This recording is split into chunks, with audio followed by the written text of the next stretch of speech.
Hey guys, this is Ali Audios, and today I'm going to be continuing with the Helen XYN, Blood is My Favorite Color, chapter. Wait, give me a sec. Okay, so chapter 7, YN's POV. My eyes widen as he says that. Yay, let's go! I grab his wrist and drag him upstairs, down the hall to my room. I slowly open the door, revealing my FC walls covered with hundreds of creepypasta drawings. Helen looks odd. I may have gone a bit overboard. Sorry if they're bad. Bloody Painter's POV. They're amazing, YN. You draw even better than I do. If I say that to my friends, it's really saying a lot. She smiles shyly as her cheeks turn pink. Thank you, Helen. She walks over to her laptop and opens it, revealing a desktop screen of all the pastas. This is the closest I will ever get to have Ben pop out of my computer. I smile, not for long. Well, let's open up Cleverbot then. Ben's POV, are they on yet? I've been waiting for 5 whole minutes. I'm a busy man. Finally, a Cleverbot window pops up behind the screen. I see Bloody, and behind him is YN. AN. Even though Helen is typing, I'm still using YN because it's YN's laptop. YN? Ben? CB, you shouldn't have done that. YN, it's time. What do you mean it's time? YN asks. Bloody smirks. Watch. That's my cue. I slowly float upwards until I'm inside of YN's computer. I decide to just pop out instead of greeting her with my green text. I poke my head out of the screen and watch with a smirk as YN proceeds to completely fangirl. It's Ben drowned, holy mother of monkey milk, he's real. She runs in circles and flailing her arms around like a cartoon character. Hey, Bloody, he nods. Sup, Ben? YN's POV, you know each other? They both nod. I'll explain in a minute. For now, would you mind stepping back so I can come out? I gladly step back to give Ben some room.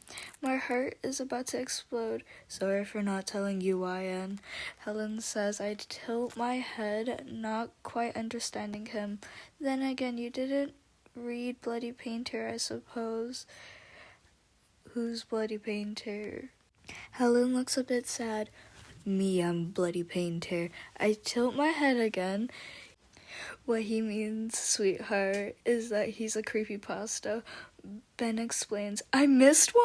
I throw my hands in the air and run in the circles around my room. I'm not a creepypasta fan anymore. I missed one. YN, calm down. Do you know why Ben is here? She stops, looking a bit sad. To kill me? Her eyes go wide in realization. You were planning to kill me, Helen? I throw my hands up, surrendering as I shake my hands.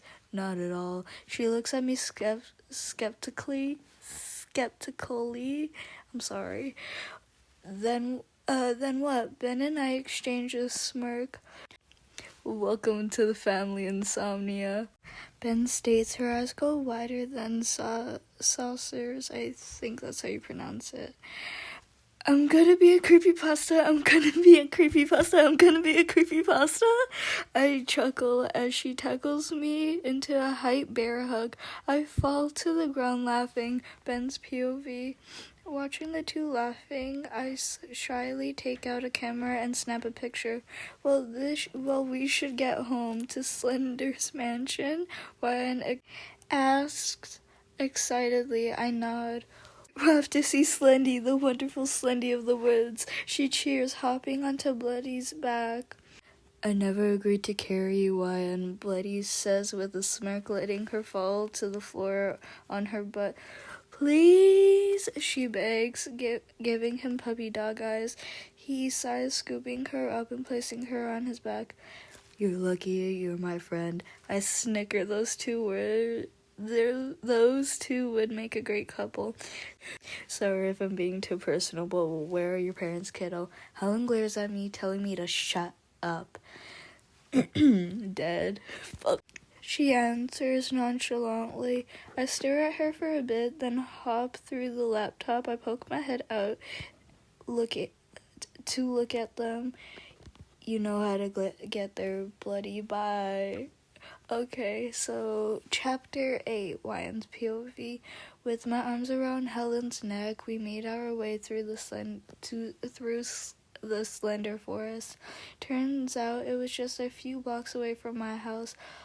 Along the way, Helen slips on his mask. Helen, he hums in response, not stopping. They're not going to hurt me, are they? He stops for a moment and turns his head to look up at me. Not at all. You're one of us now, Insomnia. If anyone does try to hurt you, don't be afraid to tell me. I'm here for you. We all are. I smile, hugging his neck tighter. I lay my chin on top of his head as we continue our journey. In front of us is a beautiful Victorian-style mansion. The walls are decorated in moss, and it looks maybe 5 stories high. Wow. Helen chuckled, dropping me on the ground as he unlocks the door. Hey! I get up to my feet, running up to him. He opens the door, and I swear I felt like I died when I went to heaven. Jeff, Ben, Glitchy Red, and Lost Silver sat on the floor playing video games. Smile Dog lays asleep next to Jeff. EJ and LJ were debating about something while sitting on the couch behind Joker 2.0 and Peter Pan Fanboy.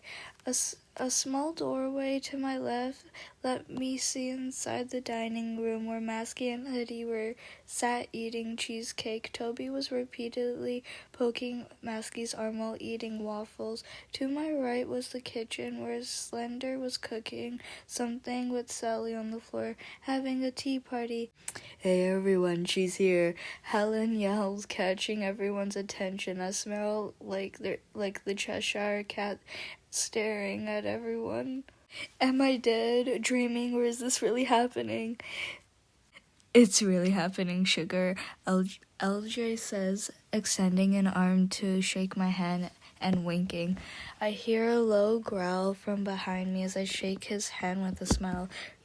Her smile is even bigger than mine, Jeff says as he walks up to me, examining my face. I force a smile to grow even wider while he just stares.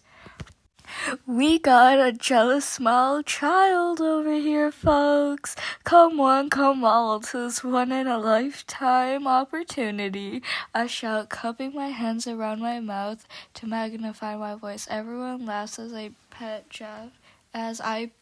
Jeff's head. Well, you already know me, so hi. Ben waves, not getting up. I walk over to him to take a seat next to him.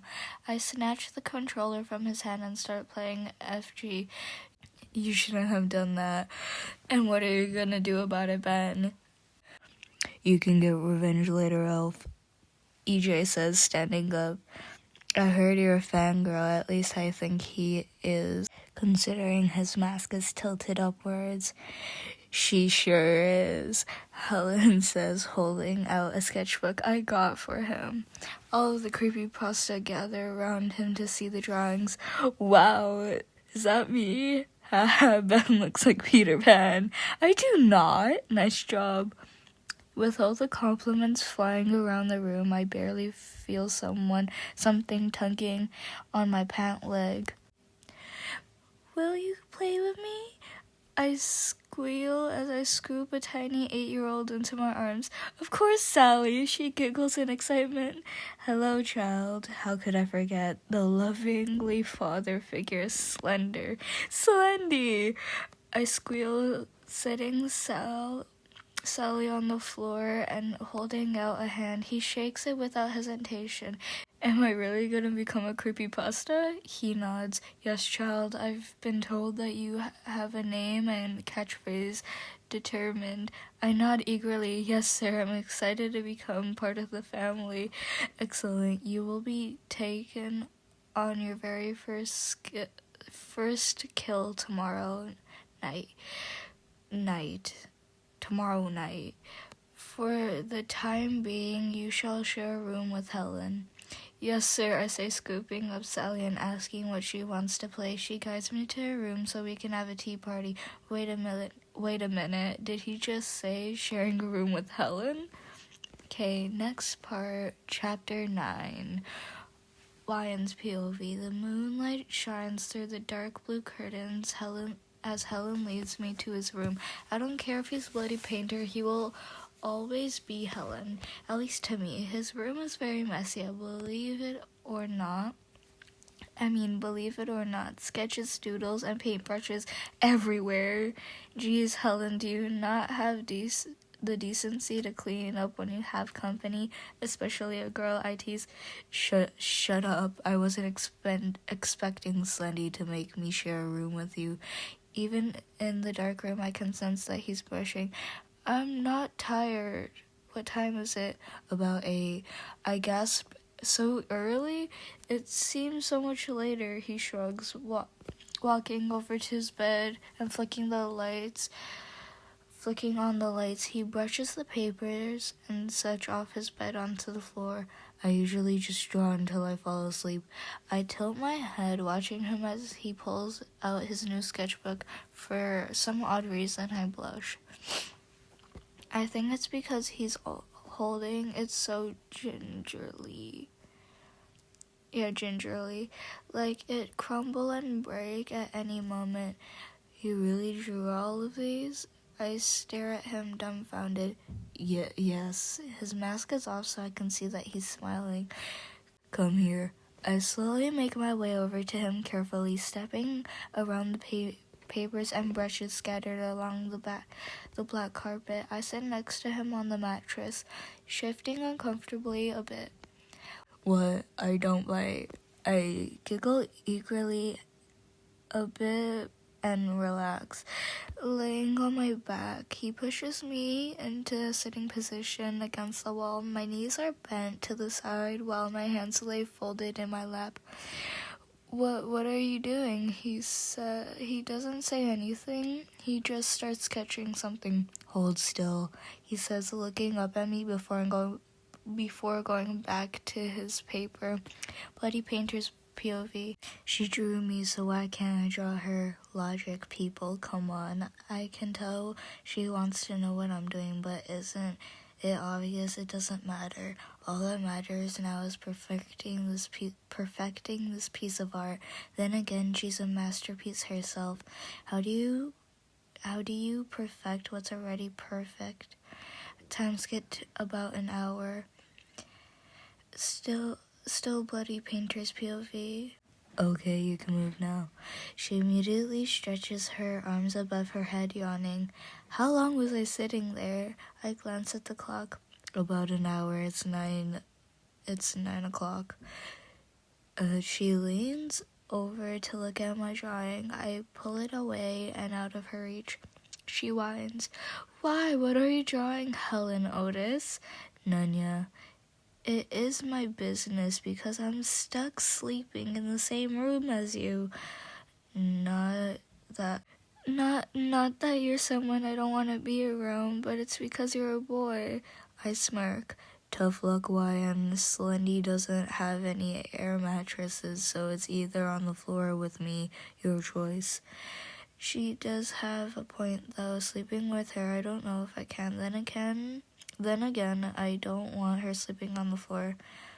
I chuckle at how flustered she looks. She shoots me a glare. Let me see, she says, lunging at me. I hop off the bed, causing her to fall onto the floor. She sits up and crosses her arms over her chest, glaring at me playfully. I'll show you when I'm done. Now get some pajamas on. The bathroom is down the hall. Fine, she says, but stops in her tracks. I didn't bring any. Jane brought some for you. They're in the closet, I say, not looking up. I hear the door to my room close as she leaves. Just a few more strokes there at the paper. Looking at the paper, I see the beautiful Wyan looking back at me. A smile on her perfect SC face, EC eyes filled with life staring up at me. Her HL HC hair frames her face perfectly. Dare I say it, this is my best work so far. Wyans POV. I changed quickly. I know that there are some creepypastas in the mansion who are, you get the idea. I walk back down the hall, but where's Helen's door? I could have sworn it was just a few feet down from the bathroom. I'm lost. Need some help. I turn face to face with author's note. Catastrophic.